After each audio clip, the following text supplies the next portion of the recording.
Hi, and welcome to Creating Cadence, a podcast for life and work in motion. I'm your host, Mish Bondizio, and I help high achievers, creative thinkers, and purpose-led business owners to activate their potential and transform their approach to life, work, and business so they can make more impactful change. The aim of the podcast is to explore how to work well and live well at a cadence that's more sustainable for us, despite this fast-paced world we live in. Its purpose is to also champion fresh ideas around creativity, culture, digital well-being, innovation, productivity, sustainability, and the future of work. This is episode 81, the fourth of season 13, published in late May 2025. The theme for this season of the podcast is sustainable business approaches and regenerative flexible working practices. And in today's episode, I chat with Mollie Hughes, the founder and CEO of Softly Solutions, a green tech company supporting ethical marketing and sustainability claims compliance. Mollie shares how Softly Solutions is helping consumers and companies to navigate green claims legally and ethically, while encouraging genuine, honest storytelling around sustainability. But first, some updates from me. Now, you've heard me talk about Magic Mind in previous episodes, and one of the reasons I'm still taking it is because of its powerful natural ingredients. On the surface, Magic Mind is a delicious green liquid with a pleasant pineapple flavor, but it's actually so much more than that. It's made using a special technology that makes the active ingredients be absorbed by the body 5 to 10 times faster than supplements that come in tablet and powder form. The founders of Magic Mind also spent more than 10 years researching the best combo of nootropics and bioactive natural compounds to support cognition, energy, and stress management. And they're fully committed to using only the best natural ingredients in their products, which means sourcing them from the best suppliers. For example, the ceremonial-grade organic matcha comes from Japan, and the lion's mane and cordyceps mushrooms are grown in California and contain high densities of beneficial compounds and antioxidants. Magic Mind's Metal Performance Shot also contains turmeric, known for its anti-inflammatory properties, and ashwagandha, an adaptogenic herb used in Ayurvedic medicine. Other ingredients include Bacopa monnieri, citicoline, and chlorophyll to support the mind, and rhodiola, L-theanine, and vitamins B, C, and D to help boost energy and reduce stress. So these little bottles of green goodness are so much more than they seem. I might even go as far as saying I think they might have magic powers. If you're keen to experience the benefits of these ingredients yourself, you can get up to 40% off a Magic Mind subscription using my magic code, Cadence40, that's 40. This is only available for the first 10 orders. If you're interested, head to magicmind.com/cadence40. So in other news, recently I participated in the judging panel for the first round interviews for the BIBAs, or Be Inspired Business Awards. As I mentioned in the news roundup for the last episode, I'm part of the panel judging the Small Business of the Year award, and we had an enjoyable but fairly intense day of assessing the 8 companies who are vying for this award. This is just one of many categories being awarded, so there were a lot of us for the North and Western Chamber of Commerce team to wrangle. I can't really say more than that at this point. Suffice to say, it was an interesting day spent at Preston North End Stadium, and a very big thanks to the Chamber of Commerce team for looking after us. The judging job is not done yet, though. The next step from here is in coming weeks we will go on tour to visit these businesses at their premises. So I'll let you know how that goes. Finally, a few weeks ago, I travelled to London to attend a Royal Society of the Arts Fellows Festival. As I've mentioned previously, I've recently become a Fellow of the RSA, and it was an amazing day of learning and meeting wonderful people. The theme of the festival was creating connection, and I got to hear inspiring creative thinkers and changemakers sharing views on an array of topics. From the link between arts and culture and social connection, to how better business and work rely on social capitalism and economic democracy, to how urban design affects social cohesion, and so much more. And London put on such a show too. The weather was glorious, and walking through the parks and window gazing on the little side streets brought back many fond memories of when I lived there many years ago. I came away feeling so energized from the experience, and I can't wait for the next one. So with my news out of the way, let's move on to the interview part of today's episode, which is a chat with Mollie Hughes, founder and CEO of Softly Solutions. Mollie Hughes is a trailblazer in the world of green marketing innovation. She is passionate about navigating sustainability regulations, diving deep into the rules of what business can and cannot say when it comes to sustainability claims. Essentially, she geeks out on the tedious stuff so that you don't have to.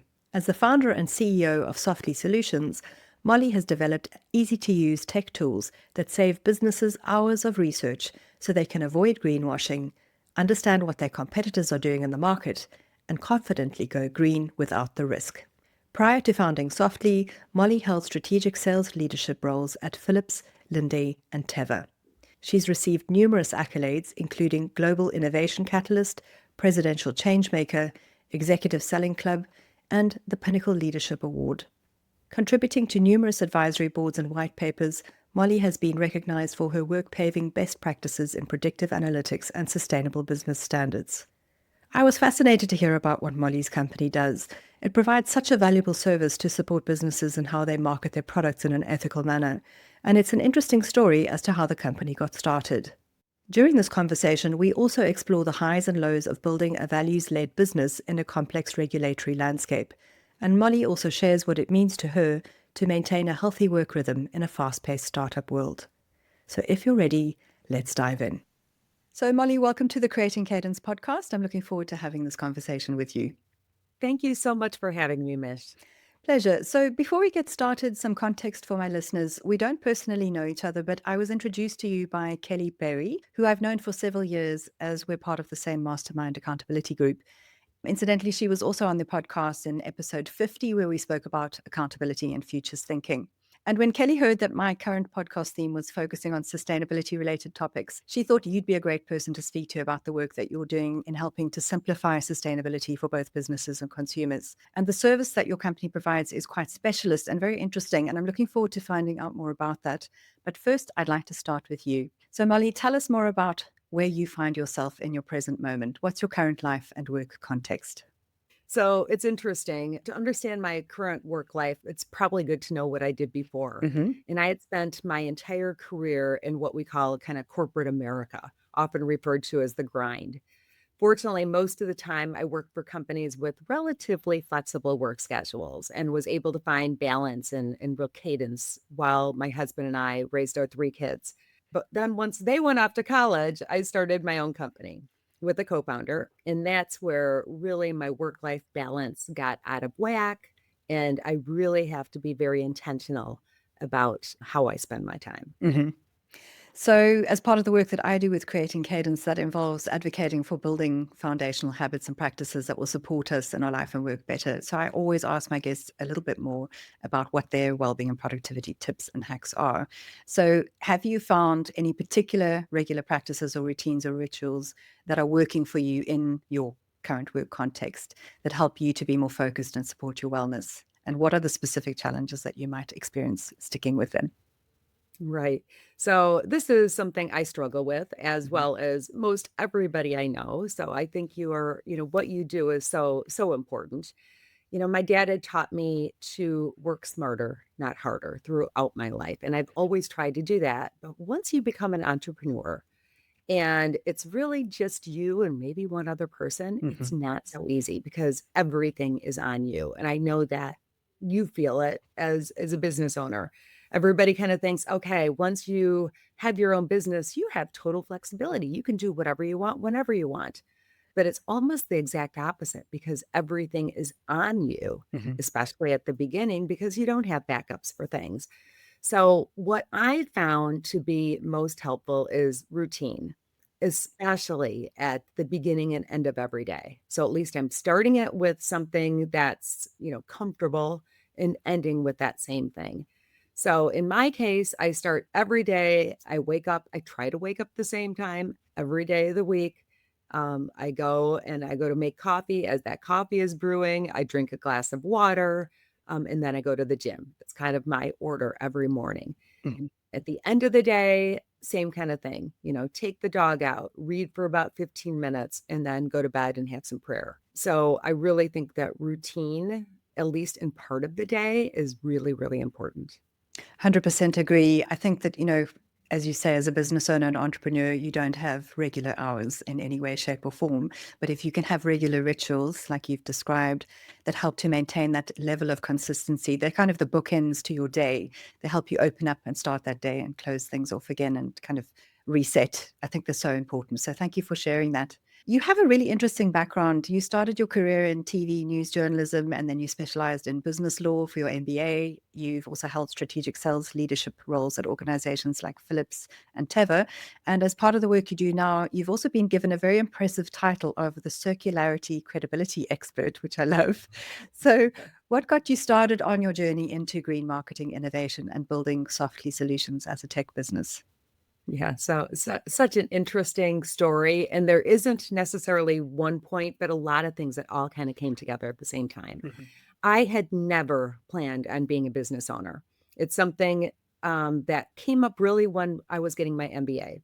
So getting the MBA, I had to, put together a capstone project about an imaginary business that we were going to start, and then realized that maybe that business could have some traction.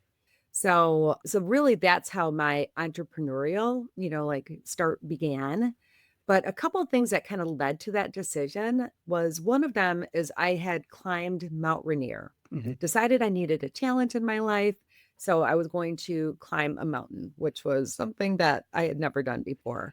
And it's one of the most glaciated mountains in North America. When I went up there, it was beautiful. It was pristine. It was clean. Everything that you bring up that mountain comes down. There was not a speck of garbage or waste anywhere. After I got back, I was talking to other mountaineers and they were showing me some of their pictures of their climbs, including Mount Everest Mhm. and Mount Kilimanjaro. And what I saw was garbage everywhere. It wasn't pretty. It was not at all what I had seen. In fact, it was awful. Maybe the climb was, it was challenging, but what you were looking at once you got there was not good, or at least on the way. So I really started researching what made it different, this mountain different than other ones. And it really came down to the rules that we had specifically for that mountain in the United States that other countries didn't have. And that's one thing that led me to starting our company, which focuses on sustainability regulations. Mhm. That's so interesting that there are rules and regulations around the reserves and around treading softly. And I'm presuming that's where the name of your company came from in terms of Softly Solutions. It sure does. Tread softly Mhm. on our world, such as don't leave a big footprint, do things the right way. Mhm. I love that. That's brilliant. Mhm. So, one of the core themes of creating Cadence is about how we build better rhythm, pace, and flow in our work and our life and our businesses so we can keep it moving forwards and thrive despite the challenges or uncertainties we face. So, I'd like to ask you two questions relating to this. And the first is about you and your team, and the second relates to your customers. So, first, what's your business approach when it comes to supporting your team so that they can be their best selves at work and to help encourage a more flexible rhythm in your work lives? Mhm. The biggest thing that my co-founder Kathy and I really stress with the people that we work with is prioritization. Mhm. There's always going to be more things on your plate. And that's really how a good business runs. You don't want to run out of things, right? So you always have to be working on that next thing, but understanding that it's okay to have a to-do list. It's okay to have one that's longer than what you can get done in any day, week, or month Mhm. is okay. It's always going to be there, but it's prioritizing and feeling good that you're going to make the most impact that you can every day that you are working. So that's one thing we really work with, our employees and those that we work with to do is to figure out how to prioritize and how to ask the right questions to know what's most important. Mhm. Another thing is we do offer a lot of flexibility.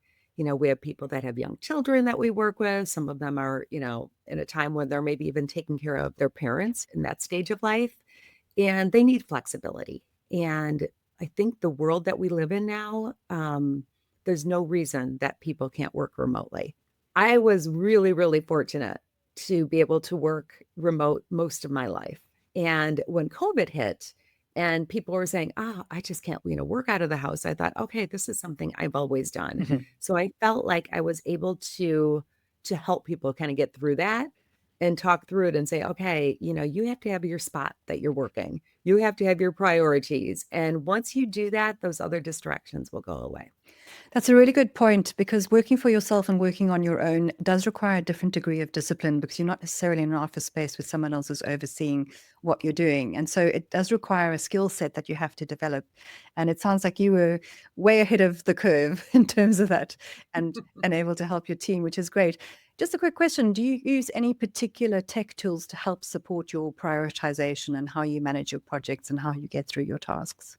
So, not a lot of tools. I do use Notion Hmm. from time to time, but the biggest thing I do is really block out times to go through emails Hmm. because that's really what bogs us down so much. So I will actually, set a timer. The first thing I do when I sit down at my desk every day is actually set alarms on my clock as to when I have certain meetings that I have to be on so I don't miss anything. And I don't only do it on my computer because I want to be able to have that flexibility to take my phone and go off and do other things and be able to come back to it. Um, but really to block out times. Okay, first thing in the morning, I'm going to go through these emails. I'm not going to look at them again till noon unless there's something really important that I am looking for or Yeah. waiting for. And the same thing in the middle of the afternoon. Yeah, those are great. I mean, time blocking really helps, and especially around emails, because if we have that inbox open all the time, we get into this situation, Cal Newport calls it the hyperactive hive mind, where we are then firefighting because we're in our inbox, and it's really hard to do the other deep focus work that we need. So I think that's great that you follow that particular routine. So the second question I wanted to ask you around creating cadence and kind of building forward momentum is with your customers. So your customer base straddles both business and consumer sectors. And how do you help both of those customer bases to build or maintain momentum in what they do based on the service that you offer? Right.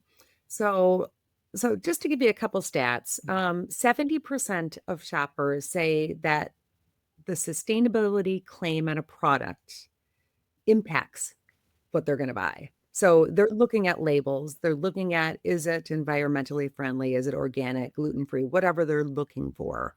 So there's a lot of label readers when it comes to buying products.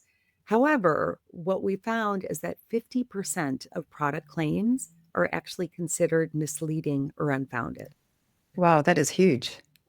It's huge. It's Yeah. sad too. And Mm. so, really, it's getting to the point that shoppers or consumers like us don't know what to trust because a lot of times there aren't standards. So when you see that something's organic, what does it actually mean? Or, free of PFAS. Hmm. That's a big one of, certain chemicals. Well, it's probably not free of this chemical because PFAS isn't everything. But what are like detectable levels? So I think people are just not believing what they're seeing. Hmm. So what we found out is not only do the consumers need help with these labels and finding products that they're looking to buy that have been vetted. But businesses, they're not meaning always to mislead you. Mm. They're just trying to compete. They're trying to get their word out there. So we also help businesses on the other hand with, what are the rules regarding this? How do you communicate the good things that you're doing, whether it be environmentally friendly, recyclable, organic, which in turn helps everybody. It helps the shopper. So that's really kind of what we do. And it does build momentum because, we're empowering the businesses to be able to help the consumers. I think that's great. And I mean, just to clarify a bit more about what you're doing, you're helping businesses to avoid greenwashing, to be more compliant. You're helping give them a competitive edge. And as you said, there's a massive demand from consumers for more sustainable, environmentally friendly green products, but they don't know who to trust. And because the market is so competitive, if you get bad reviews, you lose business. So I think what you're doing is really important, but I think it's very often something that's overlooked. And it has been, I mean, I don't know about the States, but in the UK where I'm based, very often it has been overlooked. But we have a lot of new Green Claims Directive legislation coming through from the EU and in the UK as well. So these are things that businesses are going to have to pay more attention to.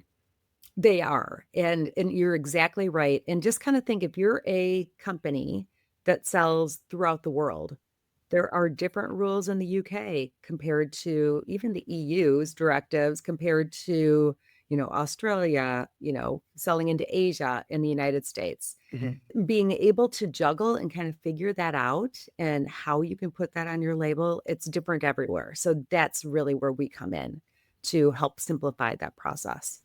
Great. Well, tell me a bit more about your services specifically. So we have developed what's called a Green Claim Navigator. And what it is a company can go in there and say, hey, I want to make this claim about my product. So they will pick from about 75 different claims. So a claim would be, I want to say that my product's recyclable, let's say, or biodegradable. Mhm. So they pick that claim, they pick the sector that they sell in, like what industry do they sell into? And it could be packaging, it could be beauty and personal care, whatever it may be, and then the geography in which they sell. And all of a sudden, it will populate immediately all of this information you need to know about making that claim in that industry, in that geography. Wow. So, what rules and regulations do you need to know about? What are some resources that could possibly help you validate that claim? Mhm. Because really validating it is key. What are your competitors saying? What other competitors are making that biodegradable claim? And also, I think one other thing that you kind of alluded to is what kind of trouble can I get into if I don't follow these rules? Mm, Greenwashing lawsuits in the United States have skyrocketed, and it's really consumer driven. People are saying, hey, we don't trust this, yeah, and we are going to, pull a class action lawsuit and file it against your company. So nobody wants that kind of publicity. not at all. Yeah. So that's what we help companies avoid. Fantastic. And just for my listeners, I will provide links to these resources that are on your website. I also know you do a webinar series spotlighting the use of sustainability certifications. So I'll include a link to that as well, because there's loads of helpful resources on your website. Thank you. So, Mollie, final question. This relates to life lessons and the wisdom that they can offer us. What words of advice or key takeaways can you share with my listeners based on your experience of life and work so far?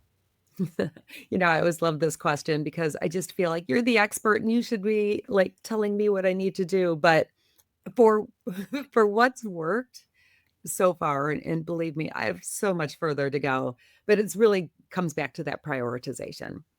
Really prioritize what's important in your life.